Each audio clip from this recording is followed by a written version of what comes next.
Class 12 के maths के exam में अगर आपकी कंपार्टमेंट आ चुकी है, दैट मीन्स आपको अगर RT exam which is repeat theory exam देना है, तो उसके लिए आई अंडरस्टैंड आपसे परेशान होंगी कि मैम कौन से इंपॉर्टेंट चैप्टर्स पढ़ने चाहिए है, कौन से ऐसे चैप्टर्स जो हम छोड़ के जा सकते हैं, कौन से ऐसे चैप्टर्स है जो कि इजी भी है और हाई वेटेज भी है, जिससे हमारा काम अच्छे से बन जाए। और अगर मैथ्स की बात करें जिसमें 13 चैप्टर्स है, तो क्या हमें पूरे 13 के 13 चैप्टर्स पढ़ने हैं? So the answer is a big no. तो अब क्या करना है, कैसे करना है, वो मैं आज आपको इस वीडियो में बताने वाली हूँ। लेकिन उन सभी से पहले बच्चों, मेक श्योर करो कि सभी के पास एक पेन और कॉपी होनी चाहिए। जो कुछ मैं यहाँ पे बताने वाली हूँ सभी को लिखते जाना है, ठीक है? याद रखो, this is the one last time, जो कि ऐसा होता है ना, भगवान ने आपको अपॉर्चुनिटी दी है, यूनिवर्स ने आपको अपॉर्चुनिटी दी है, उसको ग्रैब करो। ट्रस्ट मी, बहुत अच्छा जाएगा आपका exam and you will be very proud of yourself.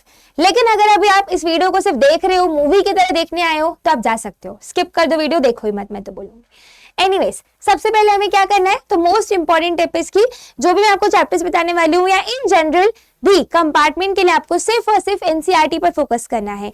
NCERT से बेहतर किताब आपको राइट नाउ नहीं मिलने वाली है क्लास 12 के लिए।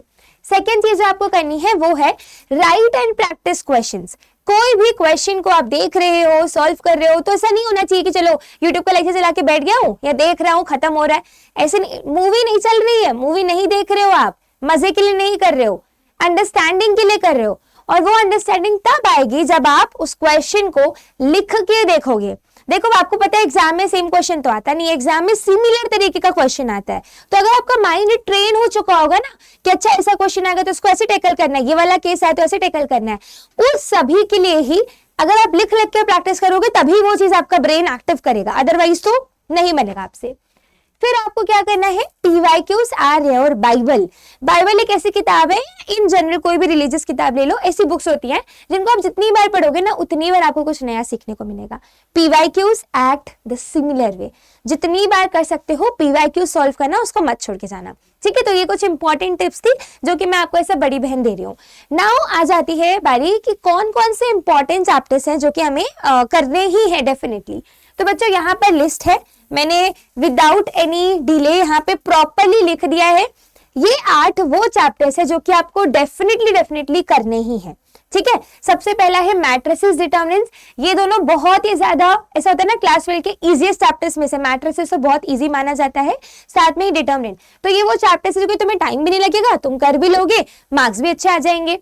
फिर आ जाता है लीनियर प्रोग्रामिंग। इस क्वेश्चन से 100% 5 मार्क्स का एक क्वेश्चन आता ही है, ठीक है? या तो केस बेस्ड स्टडी में तो लीनियर प्रोग्रामिंग आ सकता है, या फिर तुम्हारे शॉर्ट आंसर लॉ, मतलब लीनियर प्रोग्रामिंग ऐसा है ना जो ओवरऑल 4 से 5 मार्क्स का पक्का बना देता है और बहुत छोटा सा चैप्टर है। फिर आ जाता है इनवर्स ट्रिगोनोमेट्रिक फंक्शन, अगेन काफी छोटा सा चैप्टर है, तुम एक दिन के अंदर पूरा खत्म कर सकते हो, साथ में शॉर्ट मार्क्स देके जाता है। फिर आ जाता है रिलेशंस एंड फंक्शंस, फिर एप्लीकेशन ऑफ इंटीग्रल्स। ना एप्लीकेशन ऑफ इंटीग्रल चैप्टर के लिए आपको इंटीग्रल्स के बेसिक्स मालूम होना बहुत जरूरी है। इंटीग्रेशन एकदम बेसिक चीजें अगर आपको पता है तभी भी आप एप्लीकेशन ऑफ इंटीग्रल से अच्छे खासे मार्क्स लेके आ सकते हो। फिर आ जाता है वेक्टर्स और फिर आ जाता है 3 डायमेंशनल ज्योमेट्री।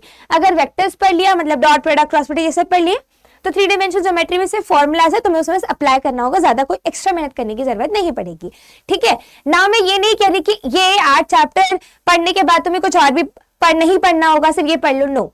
ये 8 चैप्टर तुम्हारी प्रायोरिटी होनी चाहिए और इसी लाइन में पढ़ो, इसी प्रायोरिटी में पढ़ो कि पहले मैट्रिसेस, फिर डिटरमिनेंट्स, फिर एलपीपी, इसी लाइन में ही पढ़ो, ठीक है? तो ये चीज ध्यान रखनी है कि 8 चैप्टर्स हमें करने हैं। साथ में अगर तुमने ठान लिया है कि हाँ मैम मेरे को कंपार्टमेंट का एग्जाम देना है, मेरे को कम बैक करना है, तो उसके लिए डेली के तुम्हारे सिर्फ और सिर्फ 3 टास्क है।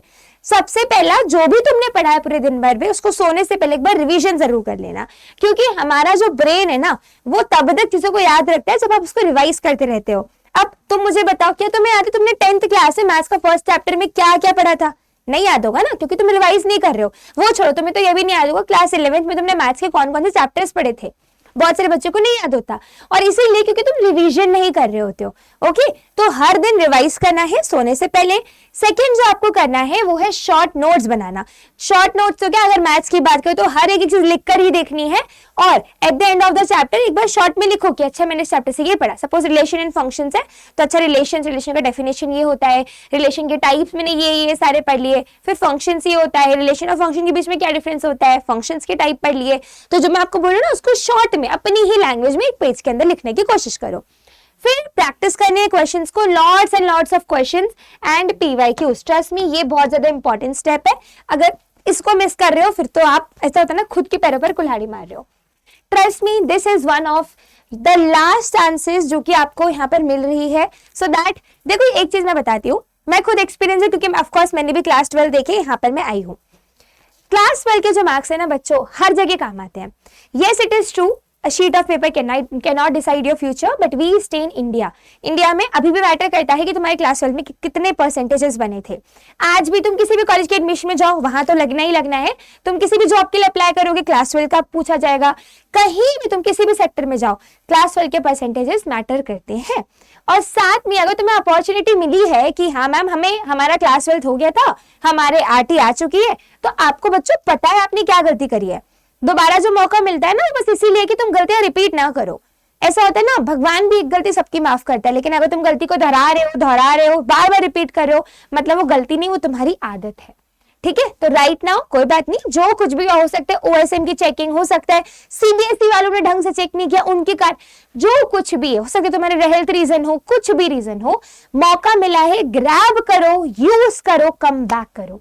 ठीक है, और इसी तुम्हारी जर्नी को तुम अकेले कर सकते हो, वेल एंड गुड। तुम्हें लगता है कि मैम हमें कोई बैच मिल जाए, ऑफलाइन बैच मिल रहा है ले लो, ऑनलाइन बैच मिल रहा है ले लो, लेकिन क्योंकि यहाँ पर मैंने खुद तुम्हारे लिए एक बहुत ही बढ़िया सा प्लानर बनाया है जो कि मैं इस बैच के अंदर तुम्हें देने वाली हूँ। तो यह है कमबैक वॉरियर का मैथमेटिक्स बैच। तुम अगर कोड यूज करते हो NS10 तो तुम्हें डिस्काउंट भी मिल जाएगा, सिर्फ 999 रुपीज का है। इनरोल कैसे करना है, गूगल में जाके यहाँ पे सर्च करेंगे ADA 24/7, click on this link, all courses में जाके UG and PG entrance exam में। अब देखो यहाँ साइंस हो के हो, कॉमर्स के हो, आज के तुम किसी भी सब्जेक्ट के हो तुम यहाँ पे ले सकते हो। मान लेते हैं कि आप अभी साइंस के हैं, ठीक है, तो CUET साइंस का मतलब नहीं कि तुम CUET के लिए दे रहे हो, बैचेस सारे इसी के अंदर आते हैं। ठीक है, व्हेन यू स्क्रॉल आप यहाँ पे देख सकते हो कमबैक वॉरियर मैथ्स। ऑल्दो तुम्हें प्राइस अभी दिख रहा है, बाय नाउ में क्लिक करके कूपन कोड हम एंटर कर देंगे NS10। देखो तुम यहाँ पे देख सकते हो बैच का प्राइस सिर्फ और सिर्फ 999 रुपीज हो चुका है। अब मैं तुम्हें एक थोड़ी सी, मैथ्स के बच्चे हो ना, मैथ्स की यहाँ पे बातें चल रही है, थोड़ी सी गणित करते हैं हम। अगर ये मैं जो बैच है कम से कम 30 to 35 डेज, तो मैं 30 to 35 क्लासेस तो मैं डेफिनेटली लेने वाली हूँ, और हर क्लास की ड्यूरेशन 1 से 1.5 घंटा होगा, कुछ 2-3 घंटा भी जा सकता है। तो बच्चों हर दिन का यहाँ पर एक टीचर आपसे, इसको तुम करो 999 को 30 से डिवाइड, हर दिन का एक टीचर तुमसे सिर्फ 30 to 33 रुपीज ले रहा है। आज के टाइम पर तुम्हें भी पता है वो क्या होता है, लिटरली नथिंग। तो अपने दोस्तों के साथ बाहर जाते हो तो पता भी नहीं है 30 रुपए कहाँ चले जाते हैं। तो बस तुम्हें एक दिन का इतना इन्वेस्टमेंट करना है, एंड ये इन्वेस्टमेंट अगर तुम्हें एक अच्छे परसेंटेजेस लाके दे रहा है, तुम्हें मोस्ट इंपोर्टेंट क्वेश्चंस मिल रहे हैं, you are getting everything that you require to give that final comeback. ठीक है, then this batch is for you, तुम एनरोल कर सकते हो।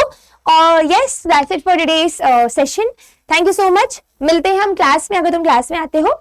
ऑल्सो बच्चों this is my email ID, अगर तुम्हें कोई भी दिक्कत है, परेशानी है, तो मुझसे बात भी करनी है, गाइडेंस चाहिए, तो मुझे आईडी पर मेल कर सकते हो। अपना नेम और अपना कॉन्टैक्ट नंबर जरूर लिखना, क्योंकि बहुत सारे बच्चों को टाइप करके रिप्लाई करना मुझे ही लगता है कि यार इस क्वेश्चन का आंसर मैं टाइप करके नहीं दे सकती हूँ। ठीक है, तो मैं आप लोग को कॉल करके खुद ही कनेक्ट कर लूंगी। आप में से बहुत सारे बच्चों को मैं ऑलरेडी कॉल करके खुद से कनेक्ट करती भी हूँ, तो मेक श्योर करो अगर नेम के साथ अपना कॉन्टैक्ट नंबर भेज सकते हो तो जरूर भेज देना।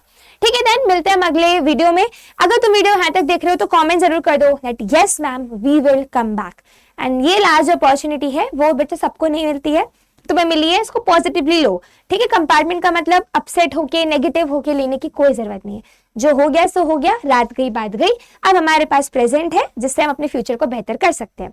सो इसी के साथ मिलते हैं अगली वीडियो में। Keep studying, keep hustling, take care बच्चों, बाय बाय।